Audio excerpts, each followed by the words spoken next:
Hello, everyone. Welcome to this Women in Venture event. Obviously, this is an event series that we run. So, some of you might have been on one of those before. If you have been on one of those before, why don't you give us a reaction with using the reaction emoji down below? Yeah, amazing. Yeah, so we're really starting to build a community here, and it's great to see it. So, my name is Mirto Lalakos. I'm a principal at VC Lab. We run flagship programs for managers worldwide looking to build venture capital firms. So we run VC Lab, obviously, and this is the program powering the next generation of VCs worldwide. We're looking to make venture capital into a more ethical, more accessible, and more affordable asset class. But we also run Venture Institute, which is a program where we're helping people break into venture capital. For any of you who have tried to kind of land a job successfully or unsuccessfully, you probably know how difficult it is to kind of break through. Our newest program that I want to talk about is LP Institute. This is a program where we help individual and institutional investors learn about venture capital as an asset class and kind of helping them to break into venture capital as well. So if you're interested in any of these programs, we'll kind of link link them in the chat so you can go and check them out for more information.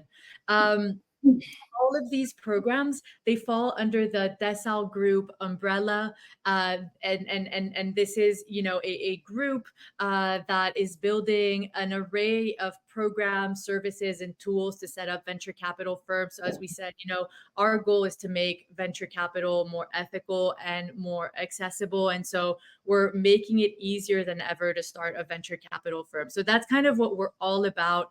And one last thing before we get started as well. So I do want to kind of make a point about our admissions, which are now open for VC Lab Cohort 16.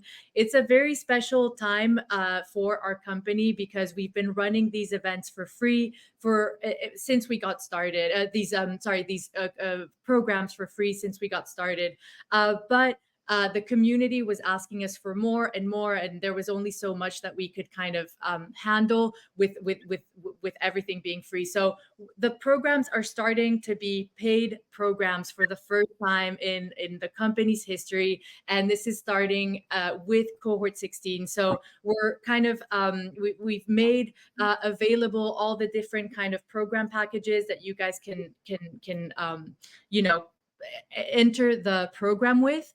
But for those of you who are applying right now, there's a last kind of window during which you can enroll for free. So if you do apply and complete your enrollment by July 29th, so that's only a few days from now, then you get to kind of be one of the last participants that gets to kind of enjoy the program for free. So really exciting stuff for the company. But today we're focusing on women in venture capital. So we've helped to launch hundreds of firms with at least one woman GP in as a managing partner or a general partner.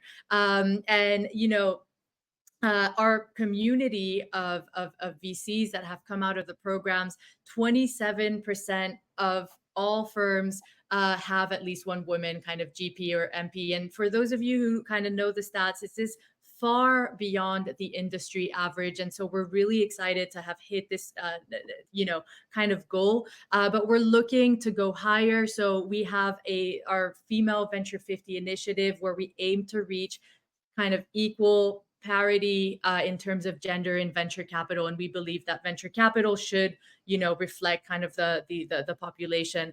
With one cohort, we had 40% of all firms with at least one woman GP or MP, which was incredible to see. We're working towards that 50% goal, and we have an amazing panel of women who have been through the program, and we're going to be discussing all things about being a woman in this sector. So with this, we're creating a global community, everyone, which means that you are a part of it. So, we're opening up the event after this for networking. So if you do have time after the hour, do stick around, start interacting with each other in the chat. I see that you guys are already kind of introducing each other, and then kind of follow up and meet everyone face to face after the event has ended. And there is one disclaimer that I need to go through before we kick things off. So the content that is presented today is not directed to any investors or potential investors and does not constitute an offer to sell or a solicitation of an offer to buy any securities. So with that out of the way, let's introduce our amazing panel. We have Holly Newim from Apprentice. We've got Mia Lewin from the Founder VC and Arzu Tekir from Trio Ventures. Ladies, we are so excited to host you guys on this panel today. So let's start off with a round of introduction, and maybe Holly, we can start with you. Sure. Thank you all for having me. I'm Holly Newim. I'm the founder and managing partner of Apprentice Ventures. I've been on a few sides of the table throughout my career. I started operating in foundational industries at GE's industrial systems and sensing businesses, and completely switched gears to the investing side. And I've invested across the capital lifecycle from day one up through distressed. And I've served on various global boards as well. Before I started Apprentice Ventures, I was most recently the chief operating and financial officer for a cybersecurity company in the encryption space up through its Series A. And then on a personal note, I have 3 amazing daughters. Amazing. Mia, let's go with you next. Thank you for having me. So my name is Mia Lewin. I'm the founder and managing partner of the Founder VC.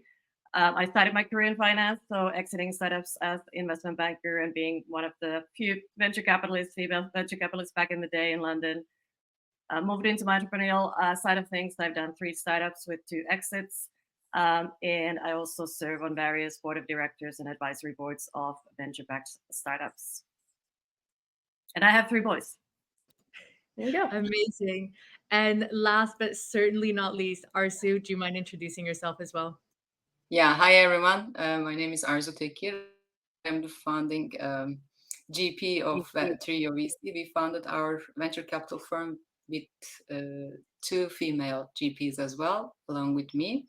So my background is I'm a business strategist, and I am a subject matter expert on the sustainable and smart cities and mobility. I worked for big tech corporations and international NGOs, and my specialty areas is fundraising and project financing and business development. For last 10 years, I was focused on the startup ecosystem. I worked for angel investor networks. I was a consultant for innovation centers, and I had my own consulting firm helping technology companies specifically focused on the urban tech, entering the United States market. And then we built our Trio VC and focusing on our investment at this moment. Very nice to be here, Mirta. Thank you for the invite. Of course, thank you, Arzu, and everyone else for joining this panel. So, just like a lot of new VCs that are coming into the sector, we're starting to see so much more diversity in terms of background, and you're coming from very different paths of life, and all 3 of you have done so many things in the past. And I like to ask this question to people who have such a, kind of diverse background. You've done a lot, but if you can kind of think about the things in your career and your background that has made you a good investor today, what would that one thing be, or what would those kind of few things be? And maybe Mia, we could start with you. Yeah. Well, I was trained as a venture capitalist, and then my thesis was that for me to become a better investor and be a better board member, I should probably do it myself. So did my entrepreneurial journey of being a founder CEO. And when you look at the stats, 80% of founders, especially in the pre-seed and seed, they want venture capitalists who've actually started and scaled and hopefully exited as well a venture-backed startup. And there's only 7% of venture capitalists who've done that, and there's even fewer of us who come from so-called diverse backgrounds. So that is really the secret sauce of having been there and being able to support the founders as they go through that 0 to 1 of finding product market fits, getting into the scale and to that successful exit. Amazing. Arsu, what about you? I was thinking that, what makes me, as a good investor, I think several things. I was focused on the project financing and fundraising throughout my career. So that's why really helpful to understand better startups' challenges in fundraising. So as a micro VC, we are helping also these startups growing fast. So that's why we are providing a lot of support on this matter.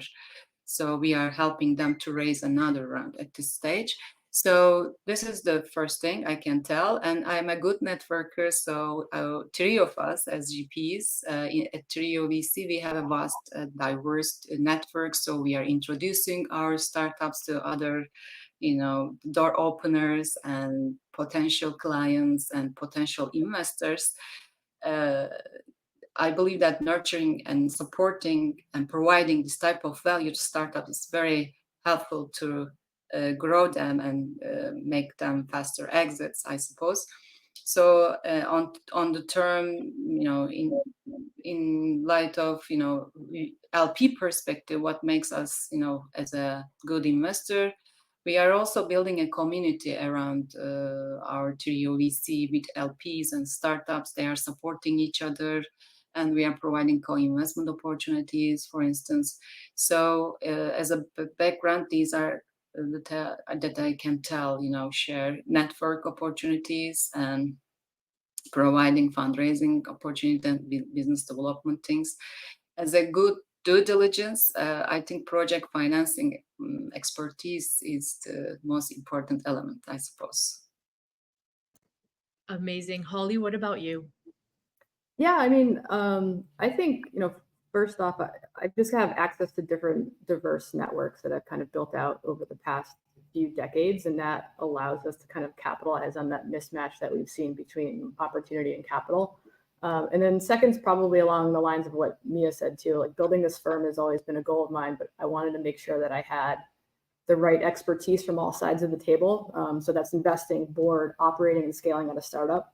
I never wanted to be one of those early stage investors who's never built at a startup, but that sits across the table and kind of opines and gives advice, right? So I think that's those two things were very important to me. And then I think just for me personally, I think LPs tend to ask this too, like, what's your superpower? And I think for me, it's been resilience, both personally and professionally, and being kind of able to operate in the messiness of life and company building, because I mean, we all know it's there's a lot of mess to go through. And so I think that's where we thrive. Amazing. And everyone here, by the way, if you notice, there's a Q&A button after the chat button, right under the chat button. So do ask your questions that you'd like kind of being thrown to the panel here. We want to make this interactive, so we want to hear from you. Holly, thank you so much. Okay, I'm going to jump ahead a little bit because there's obviously this thing with kind of women in the workplace that we say, women want to be like, they'll apply to a job if they hit 100% of the criteria. Men will apply to the job if they fit 50% of the criteria. Where do you think you were on this scale when you decided to go all in venture capital? Were you 100% prepared? Were you 50% prepared? I just kind of want to hear from you, like how much. Obviously venture capital is such a building your venture capital firm is such a difficult kind of endeavor. So how prepared do you think you were? How much time did you spend preparing? And I'll leave it open to whoever wants to go first on this one. I can go first. Compared to my other co-founders, GPs, they are the fund managers and the VC and angel investor network they launched in their careers. So I'm coming from mostly corporate background and consultant background as a management consultant experience as well. So how prepared myself, I read a lot of books throughout our launching VC. And also, since we are launching in VC, we wanted to enroll the VC Lab Accelerator program. It is a great program. Also, I also search a lot of resources on YouTube, whatever I can listen, I can watch. I did a lot of efforts to understand better the current state of VC industry, because my understanding is VC is funded by multi-hundred million US dollar corporates and investors. So everything has been changing that I see it throughout the VC industry. So it was really helpful to me to understand better the current state and how I approach to both LPs, prospects, and LPs, also startups as well, because valuation has changed since 2021, and economic crisis, still continue in all over the world, in different regions especially. So, investing in my learning, it was really helpful to me. And also, I wasn't hesitating, asking questions to whomever, is experienced investors and VC Lab partners. So it was really helpful to me to jump in this industry quickly and confidently. Amazing.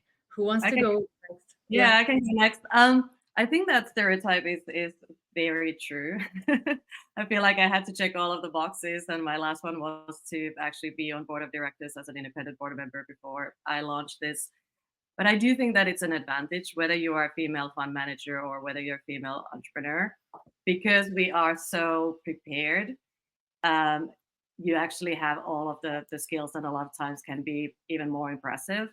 And the return profiles actually show that, both from fund managers as well as the return profile from female and diverse founders. So again, let's use it as our advantage that we waited a little bit longer and made sure that we had all of the skills preparing us for these jobs. And Yeah, I Holly? mean, I think that's just so spot on.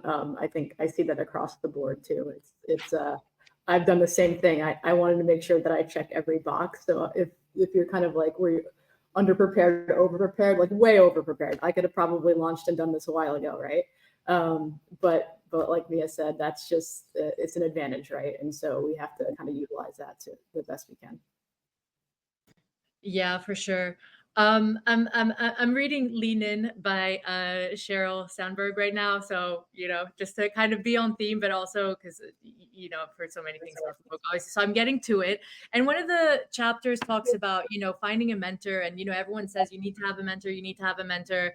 And then kind of women hear that and they're like, okay, well, I need to ask someone to be my mentor. And they just kind of go and ask a ton of people to be a mentor that they don't really know. And she just kind of explains how, mentors are sometimes a little bit more informal. It can be someone at work who you have a really good relationship with, and it's always a professional relationship, but it's not like, explicit that, I'm the mentee and you're the mentor. It could even be someone who's more junior to you. So the next question I want to kind of throw out here is, do you guys did you guys have a mentor in this kind of journey of starting your own venture capital firm, which again is one of the most difficult endeavors that you could get yourself into professionally? So I'll leave it open for anyone who wants to go first. I've had I think from my side, it wasn't. Oh, go ahead, Mia. Yeah, so from my side, I don't think it was specifically a mentor within VC, but I've had great mentors throughout my career. I spent a decade on Wall Street and eventually navigated into the principal investing group where I wanted to be. And a lot of that was by having somebody that was a really great mentor for me. And that's really what propelled me into my investing career. So I think it's absolutely hugely important. I think, Apprentice Ventures is being built to really take the concept of apprenticeship to heart throughout all aspects of the firm. And that's just kind of, this is a great way to do two-way learning, to make sure that people have access to the asset class, access to job opportunities. So I think, mentorship is clearly super important in this industry. Yeah, I had a similar experience. I've always had amazing mentors throughout my career, not specifically starting a venture firm here, but I've had amazing bosses. I've had amazing independent board members or investors and board members that have supported, and they continue to support and mentor and coach, which is amazing. One thing as an advice I would put out there is that if you can find a mentor within your network, coaching is amazing alternative. Like I personally coach founders, everybody I invest in. I've also coached more junior people in venture capital. So that is just another way of having that person who has your back and will help you support in your journey. So if you can find a mentor, maybe seek out some coaches out there that can help you in the journey. In my case, I believe that mentorship is so overrated, in my opinion. I believe in the, diversifying guidance channels, guide channels. So as a knowledge junkie, I don't want to rely on just one or two people's, experience and everything. So instead of doing that, I picked interesting investors who were real successful in their, portfolio structuring and returns and everything. So I ask different questions in different meeting setups while we are building our VC. So yeah, mentorship is important. It's every I also guide and launch some mentorship programs before, but the success rate, in my opinion, is not so high. So and it is so time consuming, in my opinion. So instead of doing that, please find, and my recommendation is find the right investors if you want to build a VC, and experienced venture capitalists. So you can also build relations with them and get all the information, diversify your information channels. So it will be really helpful. And also fund model is another issue. Operating VC is another issue, and no one is very successful in specific topics. So that's why I highly recommend that. Yeah, and Arsu, kind of to your point, and I know it's kind of similar with Holly and Mia, but you have a very strong personal brand, and it's something that you invest a lot of time in. And so, how important is it to kind of build community, and how do you go about doing that? And I don't know, Arsu, maybe we can start with you again. Yeah, building a community. I wrote a book about career transformation for the executives before in 2011, in 2021. I'm sorry. So now is your time. My book. So in my opinion, personal building and focusing on personal brands since the beginning, it's really helpful. Whatever you are doing, as a founder for a startup, as a VC you are launching, or whatever you want, coaching business or other businesses you want. So building a strong personal brand, and it's really important. I'm not mentioning about becoming an influencer or something. I'm mostly focused on the thought leadership pieces and subject matter expertise around the topic you are involving. So this is really important. So building community is also another angle, to be able to successful. So we are discussing each other when we are together, me and my partners. So that's why we all have a vast experience before, and we had great and solid personal brands. It was really helpful to us to build our venture capital firm. And when you build venture personal brand, I always recommended this to founders, especially female founders.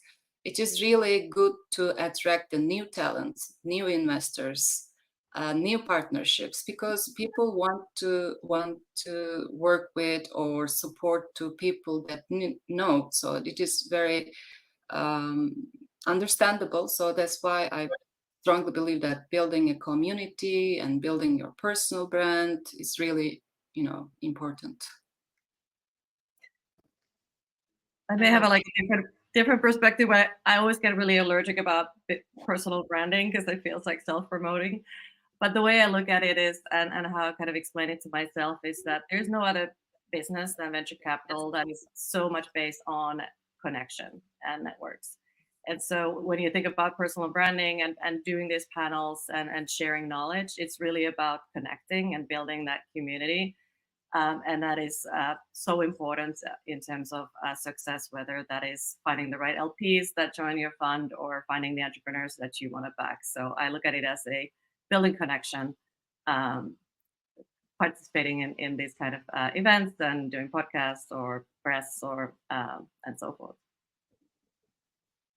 Yeah, I think the only thing I would add to that is, like we're kind of in this period of tremendous wealth creation driven by AI, and we all should be a part of it, right? And so that's like I'm being pretty intentional about the way that I build my firm. And there's just so many investors that have never been invited to the table, or students that don't have the right background or have access to these types of jobs, or like really amazing executive women that have never had access or been asked to invest in a VC fund. And so, I think that community aspect, a lot of the emerging managers that I see have built these really great angel communities around them. It's incredibly important when you're trying to firm build.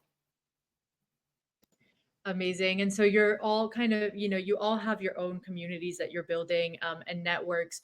Irina here, who's part of the audience, is asking, are there any events or communities that you recommend? So either there's ones that you're running that they can join, or kind of others that you know of. Anything that you would kind of throw out there, you would want to throw out there? I can immediately say that Raise Global is a great place, and we are a member of National Venture Capital Association, and they have also Venture Forward nonprofit organization supporting emerging fund managers and people who wants to work in the VC industry. It's a great place to network and understand better the industry and build relations. I can also recommend this. For the venture capitalists, I would also recommend Beyond the Billion. Beyond the Billion is an organization founded by Shelly Porges and Sarah Chen, and supporting female LPs, also female startup funders.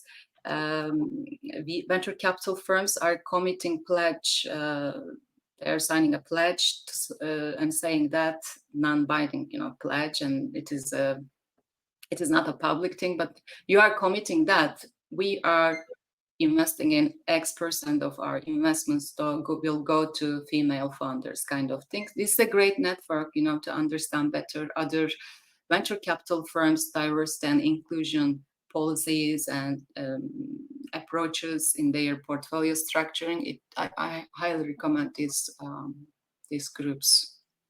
And also Women in VC, there is a group in LinkedIn group, and they do also have Slack channels, so you can also look at it. What an amazing list. Anyone else have communities or events that you'd like to recommend? Yeah, I would also just say women make up almost half of the angel investors worldwide now. And so that is kind of awesome. And so there's all of these amazing angel groups. I'm happy if you guys want to send me a message on LinkedIn or email me or whatever, but there's plenty I can send you between the Council Angels, Play Money that was created by Cheryl Kelland, just a ton. And that's a great way to, if you're trying to make a transition into VC, kind of build up a little bit of a track record. And so there's some great opportunities out there. I think that was an amazing list. I'm not going to add to the overall, but my advice is play with your strengths. So again, depending where you are locally, be very active in your local community. If you graduated from a university that has a very strong entrepreneurial spirit, again, be very involved with your alma mater and so forth. So that is a great way to kind of build up, and then you can join also some of these bigger events. Amazing. And kind of, and Holly, you mentioned, something about LPs, and I kind of want to talk about that kind of now that we're speaking about community. So, with venture capital becoming a more diverse sector, you as women and VCs are kind of pulling in a new set of LPs as well. And usually they are more diverse as well. So I just kind of want to talk a little bit about this. Are the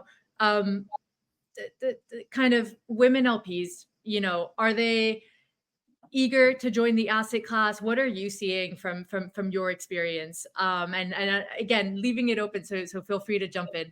Do you have, if you want to answer? Yeah, I mean, I would say yes. I do think that there's like a knowledge gap, and like I said, there's definitely hasn't been a lot of opportunity for them to kind of be invited into some of these venture funds. So I think what you guys are doing with the LP Institute is an awesome first step, right? Because that will inherently create more diverse check writers. I think a good thing to throw out there is like, you know, VC in the VC ecosystem, 85% of the check writers and decision makers all look the same, and then they tend to pattern match, right? And so like we need more diverse check writers at the LP level, and that does mean bringing in new LPs. And I think one of the exciting things is I think by 2030, like something like 30 trillion assets are going to be managed by women. So like there's a huge wealth transfer coming too. And I think that will really shift the asset class as well. I love that. We use diversity as a lens on everything we do, and I do believe that you have to do it day one or you'll never really do it. So we apply that also to our LP network, and we've been very specific in terms of curating our founding LP community, and in looking at our LPs being 50% women and 50% men, 50% people of color versus white, international again 50% versus American. So we constructed very specifically also the LP network to have that diversity lens from day one. Yeah, in our case, we are also closely follow our stats. For instance, I can tell 26 of our LPs are female investors, and almost half of our investments goes to female co-founders, co-funded startups. So we are really closely look at that. On the other hand, it is diversity just doesn't mean female or male counterparts. How many women we can talk about Black startup founders and Latinas, other diverse, gender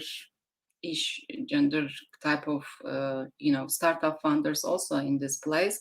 So we are since just focus on the women and women founders, women investors. We are sometimes missing other, big picture. I see that before our session, I look at the statistics. I noticed that we all know that 3%, less than 3% VC funds goes to female startup founders. But on the other hand, 4% of US VC investment goes to Black startup founders, only 4%. I could look at the Latin issue and veterans. There are a lot of diversity and inclusion. When we talk about this topic, there are many elements.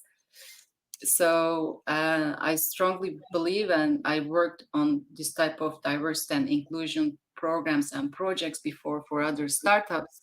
I can tell higher diversity and inclusion and programs and focus on some startups, there are 19% higher innovation returns. So this is very clear that if you have diverse teams, diverse investors, diverse startup funders, everything will be better in terms of return of investments and better work environment and great products, etc. So I can tell that. Yeah, and I would just add to that a little bit too, because I think what people don't realize is that we all hear that 2 to 3% of venture funding going to female founders, and it's dismal, right? But I think what people don't realize is that people like us don't manage 98% of the 80 trillion of assets under management, like in the US. There's some pretty smart women out there. So if we want to effectuate real change and foster gender diversity in the ecosystem, LPs need to back these amazing women managers. Absolutely. Yeah, no, I completely agree. And, at VC Lab, and I, most of you guys here have been to these before, if not all of you, but we run focus groups with the women members of our community, and we're exploring kind of obstacles that women face in the sector. And one of the things that comes up, speaking of LPs, is that, and kind of bring this back as well to kind of how prepared women want to feel before they kind of jump into something, that a lot of you guys are seeing that there's a difference when you're pitching to a male LP versus a female LP, and maybe women LPs want to kind of feel more comfortable that they have all the knowledge that they need in order to make the investment decision. Is this something that you guys are seeing to be true? And if so, how'd you deal with it?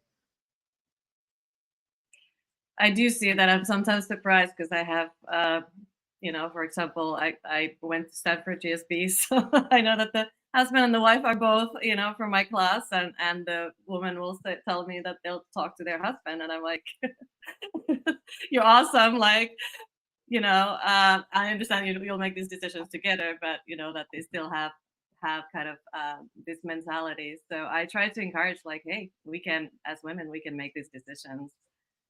And drive these decisions, of course, getting our partners, agreement on it. But I'm really reaching out to you because of your amazing background and how you can add value in my journey as a fund manager and what our founders are going through. So, yeah, that's how I try to have handle the conversation. And what does your husband know about this anyway? I'm just joking. I've been really surprised by that as done fundraising conversations. I think just because I haven't been operating in that mindset for so long, how many times you hear that, and it takes women a lot longer to raise a fund, usually at a lesser amount of capital is raised, right? And that's one of the factors that contributes to it, for sure. Yeah, in my case, what I see, even though they have a great backgrounds and they have wealth and they are ready to invest to, venture capital asset class, many women, successful trailblazer women, don't understand the VC asset class. So we need to nurture them. We need to provide more information, educate them before, inviting them to invest in VC asset class. So I've been in different networks, women networks, even though they are focused on, they have some groups as VC, PE, or women investment networks. I was approached to, tell us and present us why we need to invest in VCs. Still, there is a knowledge gap that I see. So that's why this type of, events and panels are really important. What I see, there should be more and more educational information to focus on female investors. Amazing. And we have a question here from Nikki in the audience, who's saying, I'm interested in your thoughts on traditional ventures versus impact. So I know that, you guys are, really kind of focusing on diversity and are really passionate about this. Could you just talk to, the point of, are we doing traditional venture? Are we doing impact venture? And is impact about return or not? Like, what's your take on all of this? Well, I can start. We do back diverse founders overall, and we operate in both consumer and climate. But it is all because we think that that's where the biggest return opportunities are with AI transforming all these industries. So we're not an impact fund. A lot of times you mention climate and people think impact. We just think it's going to be, it's one of the biggest problems in the world that needs solving for, and there's going to be big businesses that are going to be built. And we think that some of these diverse founders are best positioned to tackle these problems. So again, the data shows that diverse founders return 30% higher on capital. So we think it's an undervalued asset class, and there's a huge opportunity to make amazing returns. Yeah, that's the same for us too. I mean, Apprentice Ventures is women LGBTQ led. I don't have a mandate to invest in only a certain type of founder, but inherently I have access to different networks and see different startups. And there's just a huge mismatch between that capital and opportunity. And so I think from a returns perspective, all the data supports better returns investing in those types of founders. And so that's what we'll do. And I think inherently when you have more diverse check writers, I mean, you inherently will invest in more diverse founders. Yeah. I agree with what Mia and Holly said. I can also say that we are also looking for SDG alignment, and we are not interested, and we are investing in the startups that we can provide some value. We can work together as their partner for a long time. It's a long time relationship actually, so that's why we are very picky. Are they coachable? Can we become a better partner to them? Do they need them? Can we provide a value to them? Because we all have vast experiences, networks, and we can provide a lot of things to them, but are they ready to get it? So this is really important to us. Tuyan is saying, some people say that the reason why there's less funding going to women is because there aren't, a lot of women-led businesses. Do you guys see that this is true? And if so, how do we change that? How do we get more women founders, kind of founders of color, to start their businesses? I mean, I will hop in on this one. There is no shortage of amazing female founders or female fund managers. Like I kind of laugh a little bit when people say that there's a pipeline problem, or would fund more female founders or GPs, but there just aren't enough.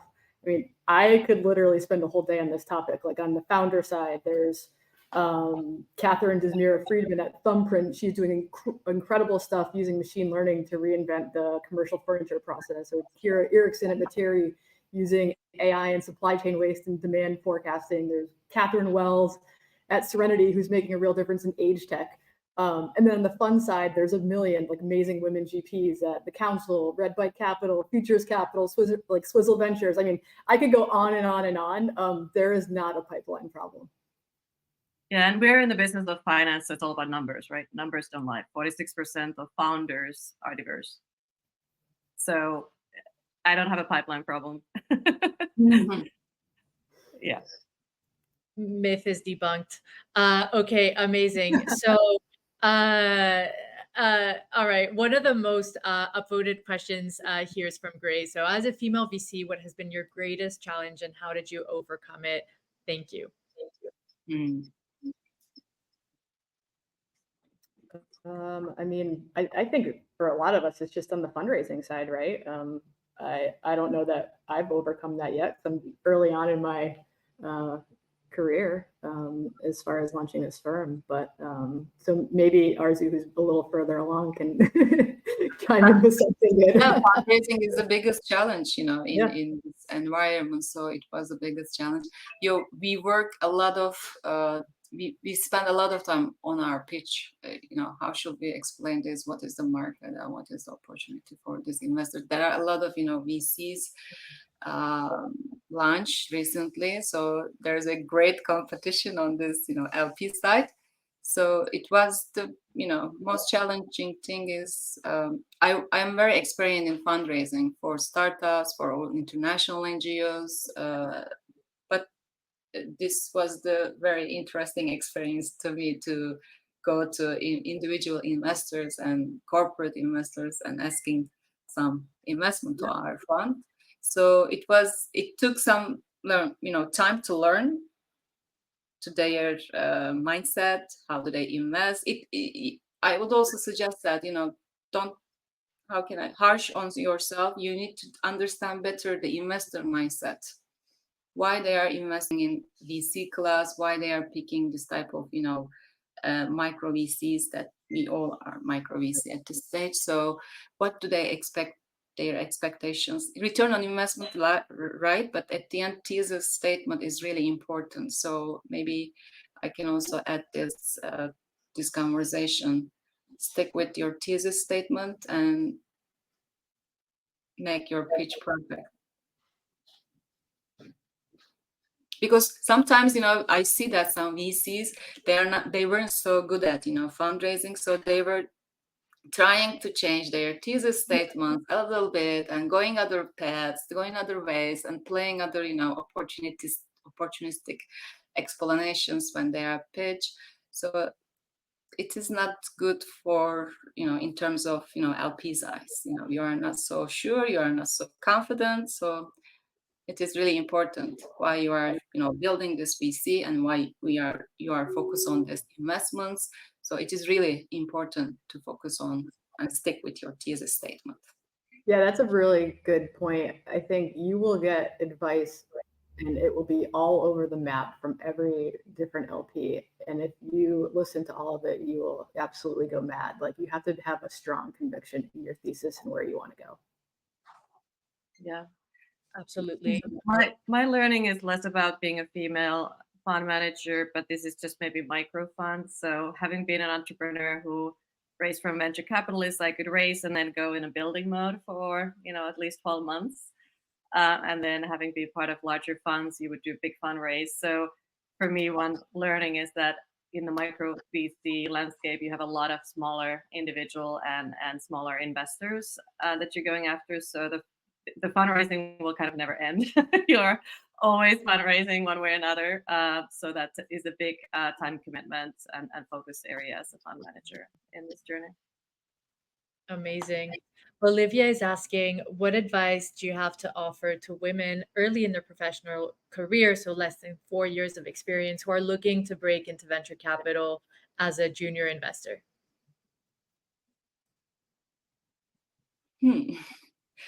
I can get jump on this, answering this question.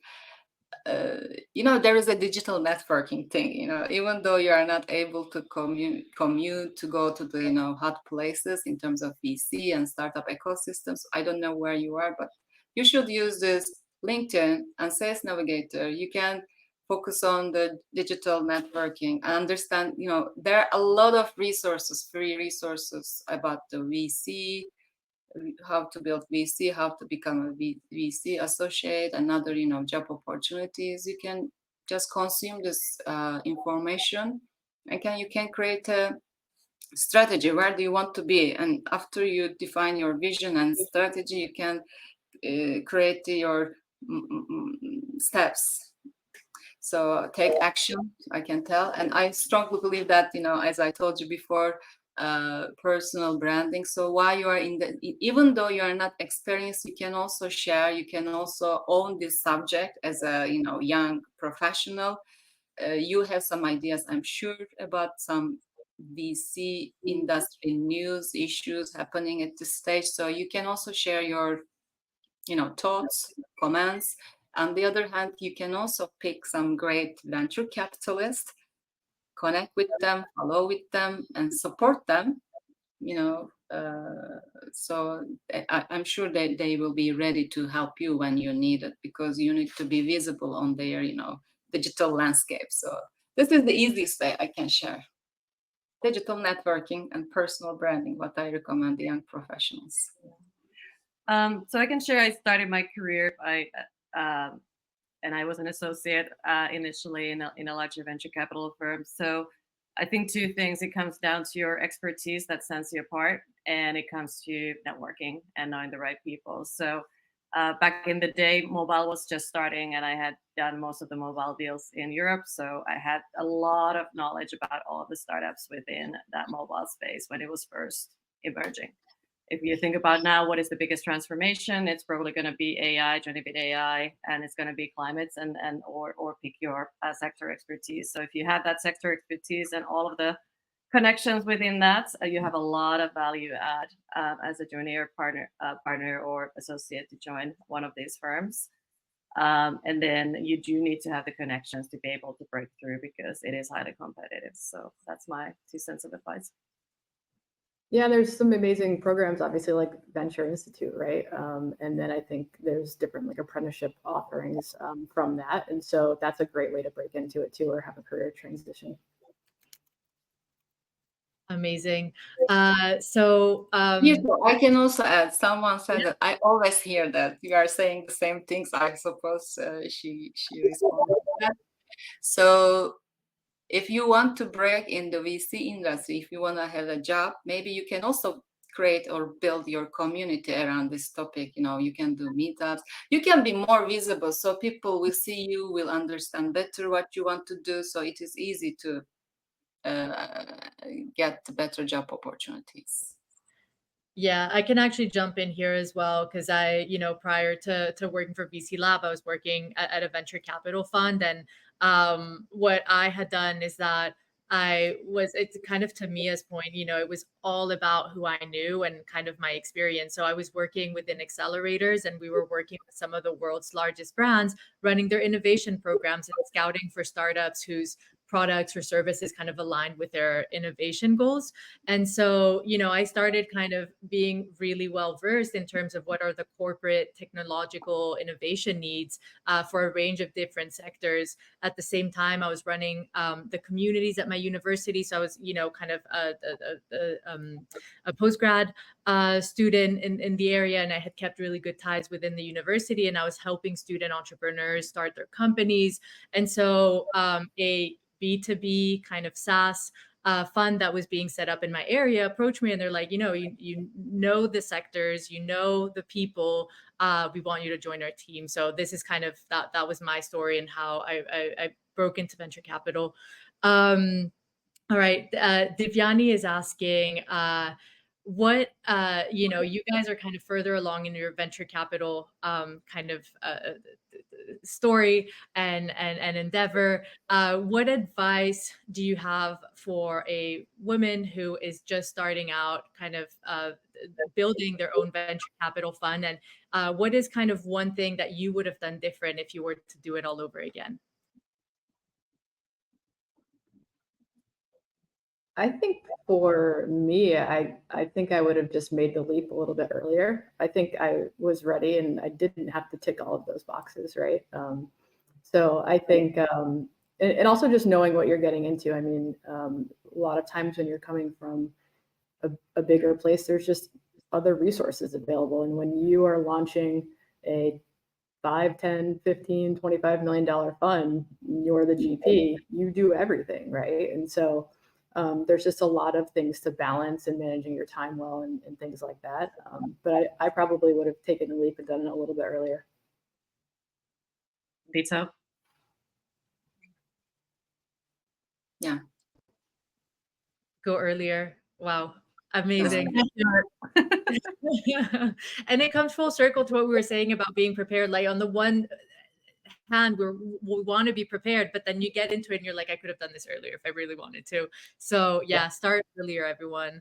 Amazing. All right. I'm gonna also, take this is 100% full-time job. So I would also, because some people are, when I refer VC Lab, we notice that there are dropouts from the cohort. This is a full-time job, and if you are not ready to invest in your time and focus and everything, so you shouldn't be in this space. Launching a VC is not a easy thing to do, so I can tell that. So if you are not ready, don't do that. Please wait at the best time opportunity, so then you should go for it. It is a very sexy business, I know that. It is very trendy, and it's really satisfying in terms of you're learning a lot, you meeting a lot of interesting people. But at the end, if you want to launch a VC, you have to 100% focus on this business. yeah. This is the hardest job I had ever so far, I can tell. Absolutely.